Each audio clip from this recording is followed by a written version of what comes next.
राधे राधे। हरे कृष्णा। कैसे हो आप सभी लोग? आशा करती हूँ आप सभी परम मंगल में होगे, स्वस्थ होगे, अच्छे होगे। आज की वीडियो है कि द्वादशी पर आपको किन किन बातों का ध्यान रखना होता है। आप में से बड़े सारे लोग ऐसे हैं जो एकादशी का व्रत तो करते हैं लेकिन द्वादशी पे सही तरीके से व्रत का पारायण नहीं करते हैं। देखिए, पहली बात मैं आपको बता दूं कि एकादशी का व्रत तब तक संपूर्ण नहीं माना जाता जब तक आप द्वादशी पे व्रत का सही समय पे पारायण नहीं कर देते। अगर आपने द्वादशी पे सही समय पे पारायण नहीं किया तो आपका एकादशी का व्रत आधा अधूरा माना जाएगा। शास्त्र कहते हैं कि आपको कोई भी व्रत आपने रखा है उसको संपूर्ण करना जरूरी है, नहीं तो व्रत का सुखद परिणाम आपको नहीं मिलता। इससे अच्छा तो रखो ही मत। अगर आपने व्रत बीच में छोड़ दिया तो उसका सुखद परिणाम नहीं मिलता, इसलिए व्रत को संपूर्ण करना बहुत जरूरी होता है। व्रत के पारायण का मतलब ये नहीं है कि आपने व्रत को समाप्त कर दिया। पारायण का अर्थ होता है व्रत को विश्राम करना। ध्यान रखिए, पारायण होता है व्रत का विश्राम और उद्यापन होता है व्रत को समाप्त करना। तो आप व्रत का पारायण कैसे करते हैं? अगर आप इस तरीके से करते हैं तो मेरी ये वीडियो देखनी आपको बहुत ज़रूरी है, क्योंकि आज मैं आपको द्वादशी पे किन किन नियमों का पालन करना चाहिए, व्रत का पारायण कैसे करते हैं, ये सभी जानकारी संपूर्ण विस्तार से देने वाली हूँ। तो सबसे पहले आपको व्रत के पारायण की विधि बताती हूँ। हर द्वादशी पे व्रत का पारायण किया जाता है। एकादशी के बाद द्वादशी पे ही व्रत का पारायण किया जाता है, लेकिन कभी कभी ऐसा होता है कि त्रयोदशी पे भी व्रत का पारायण होता है, जैसे कि इस बार हुआ है। तो कभी कभी ऐसा होता है, हर बार नहीं होता, ये कभी कभी के चांस होते हैं। हरिवासना समय देखा जाता है। द्वादशी तिथि पे हरिवासना समय निकलने के बाद ही व्रत का पारायण होता है। व्रत का पारायण हर समय अलग अलग होता है, अर्थात समय सीमा अलग होती है। हर व्रत का पारायण अलग अलग निर्धारित होता है, वो पंचांग देखकर ही निर्धारित किया जाता है। व्रत का पारायण करने से पहले आप लोगों को इस बात का ध्यान रखना है कि आप लोगों को व्रत का पारायण करने से पहले पानी तक भी नहीं पीना होता। जब आप द्वादशी तिथि पे व्रत का पारायण कर दोगे ना, पानी भी आपको तब पीना होगा, लेकिन पारायण करने से पहले व्रत का पानी तक भी नहीं आपको पीना होता। व्रत के पारायण के लिए एकादशी का आपने व्रत रखा, द्वादशी तिथि पर आपको सबसे पहले सुबह सुबह उठ के लड्डू गोपाल को स्नान कराना है। उसके बाद लड्डू गोपाल को स्नान करा के उनको एक तुलसी दल भेंट स्वरूप देना है। और खाने के लिए इस दिन चावल से संबंधित ही कोई भी चीज़ बननी है, जैसे कि चावल की खीर बना सकते हैं, पोहा बना सकते हैं, या फिर चावल की खिचड़ी, या फिर बिरयानी, वेज बिरयानी जो होती है वो, इत्यादि कोई भी चीज़ बना सकते हो। कोई भी खाना जो आप बना रहे हो बिना लहसुन प्याज का आपको बनाना है। उसके बाद उस भोग को आपको लड्डू गोपाल को देना है। उसके बाद आपको कोई ब्राह्मण देखना है जिसको आप घर पे खाना खिलाते हो। आप किसी ब्राह्मण को घर पे खाना खिला सकते हो, आप गाय को खाना खिला सकते हो, आप पक्षियों को खाना खिला सकते हो, आप किसी गरीब को खाना खिला सकते हो, अपने मान्य को खाना खिला सकते हो। द्वादशी तिथि पर व्रत का पारायण करने से पहले आपको दूसरों को खिलाना बहुत कंपलसरी होता है। पहले दूसरों को खिलाइए, उसके बाद द्वादशी तिथि पर आपको खाना होता है। का आपको विशेष तौर पे ध्यान देना होता है। अगर कोई खिलाने वाला नहीं मिल रहा, जैसे कि कभी ब्राह्मण नहीं मिल पाते या फिर कोई भी नहीं मिल पाते, तो आप मंदिर में खाना दे के आ सकते हो, या फिर मंदिर में भी सूखा आइटम दे के आ सकते हो। अगर आपके घर से मंदिर भी बहुत दूर है तो आप कुछ पैसे निकाल के रख सकते हो। जब आपने पैसे निकाल के रख लिए, इन तीनों में से कोई एक काम करना है, या तो भोजन खिला दीजिए, या सूखा आइटम दे के आ जाइए, या फिर पैसे निकाल के रख दीजिए। पैसे निकाल के रखना सबसे लास्ट का ऑप्शन बोला जाता है।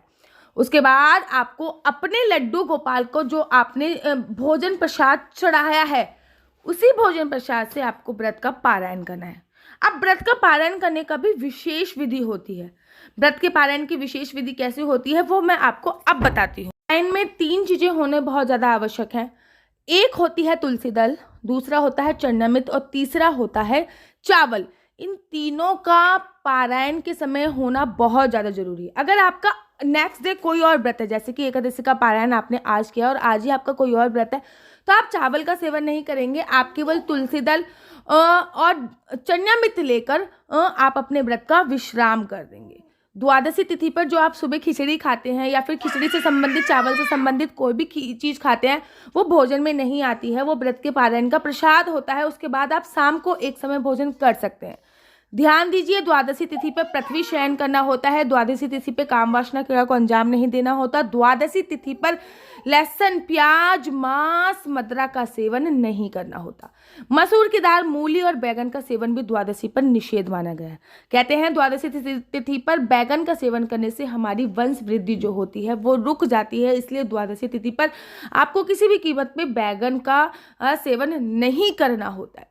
द्वादशी तिथि पर भी आपको संपूर्ण ब्रह्मचर्य का पालन करना होता है, इस बात का आपको ध्यान रखना होता है। द्वादशी तिथि पर भी आपको पृथ्वी शयन करना होता है, इस बात का ध्यान रखना होता है। अब पारायण करने से पहले आपको 7 चने लेने होते हैं। अभी मैं आपको आगे वीडियो में चने भी दिखाऊंगी कि आपको कैसे चने लेने होते हैं। आपको 7 चने लेने होते हैं और उनको आपको 2 भागों में बांट लेना होता है। चने बहुत सॉफ्ट होते हैं, जो आप बंदर को खिलाते हो बहुत ज़्यादा सॉफ्ट होते हैं, वो आसानी से 2 भागों में बट जाते हैं। उनको 2 भागों में बांट लेना होता है। उसके बाद भगवान के सामने उनको अपने हाथ पर भगवान के सामने रखना होता है और बोलते हैं कि मेरी आने वाली 7 पीढ़ी और मेरी मायके, ये 2 रीजन होते हैं इसके। एक तो आपको मैं अभी दिखा रही हूँ, ये वाले जो चने होते हैं उनको लेना होता है। ये बहुत सॉफ्ट होते हैं, इसलिए आसानी से 2 टुकड़े हो जाते हैं। 1 मुट्ठी नहीं लेना, 2 मुट्ठी नहीं लेना, गिनकर आपको वो जो चने हैं वो 7 ही लेने हैं और बहुत आसानी से आपको इनको 2 टुकड़े हो जाएंगे। 2 टुकड़े इसको कुछ इस प्रकार से कर सकते हैं। देखिए, ये जो मैं आपको नियम बता रही हूँ ना, ये आप हर एकादशी पे भी कर सकते हो या फिर जो मुख्य एकादशी आती हैं उन पे भी कर सकते हो। भगवान से आपको प्रार्थना करनी है कि भगवान मेरे आने वाले 7 जन्म और पीछे के 7 जन्म के सभी पाप क्षीण कर दो। एक तो रीजन ये होता है। दूसरा रीजन इसका ये होता है कि मेरी मायके की 7 पीढ़ी और मेरे ससुराल पक्ष की 7 पीढ़ी को भगवान आप मोक्ष प्रदान करें, आप उनको भी मेरा एकादशी का फल समर्पित करें, उनको भी तार दो। 2 रीजन से इसको करा जाता है। आपने जब ये 7 चने के 14 टुकड़े कर दिए, उसके बाद भगवान को ऐसी अर्जी लगा कि आपको उनको पीछे फेंक देना होता है, अपने सिर के पीछे। ये पैरों में पड़े, झाड़ू पे जाएं या फिर बच्चे, कुछ भी हो, इसका कोई महत्व नहीं होता। उसके बाद आपको भगवान के चरणों का चरणामृत, अगर आपके घर लड्डू गोपाल को स्नान कराएगा तो वो चरणामृत आपको 7 बार उसका पान करना होता है, तुलसी दल के सहित। तुलसी दल जो आपने भगवान को चढ़ाई है वही तुलसी दल होनी चाहिए। तुलसी दल आपने पी और भगवान के चरणों का पान किया। 7 बार उस जल को ग्रहण करना होता है, जिसको चरणामृत बोलते हैं। और उसके बाद आपको करना क्या होता है, उसके तत्पश्चात आपने जो चावल की चीज़ें बनाई हैं वो खाना होता है।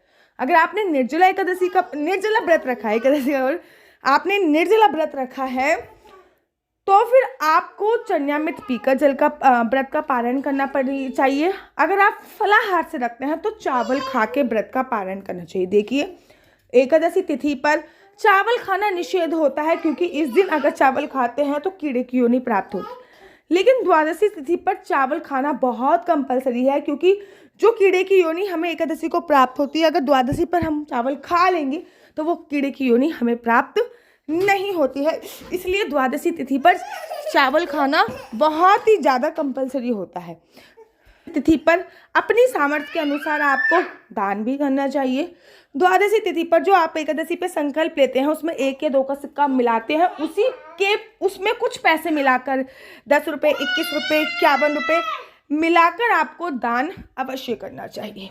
साथ ही के साथ आपको इस बात का भी ध्यान रखना है कि द्वादशी तिथि पर आपको रात्रि को एक समय भोजन करना है। आप दोपहर को भी कर सकते हैं, लेकिन जो आपने वो खिचड़ी का भोग खाया है वो भोजन में नहीं आता है। इस बात का आपको विशेष तौर पे ध्यान देना होता है। अब बड़े सारे लोगों के घर पे लड्डू गोपाल नहीं होते, तो वो जल और तुलसी के पत्ते से, तुलसी का जो दल होता है और जल लेना होता है, उससे आपको व्रत का पारायण करना होता है। तो आशा करती हूँ आपको मेरी वीडियो अच्छी लगती होगी। अगर आपको मेरी वीडियो अच्छी लगती है तो आप अपना यूट्यूब चैनल हरी बोल को लाइक शेयर सब्सक्राइब करना बिल्कुल भी मत भूलिए। तब तक के लिए मुझे दीजिए इजाज़त। राधे राधे, हरे कृष्णा, हरि बोल।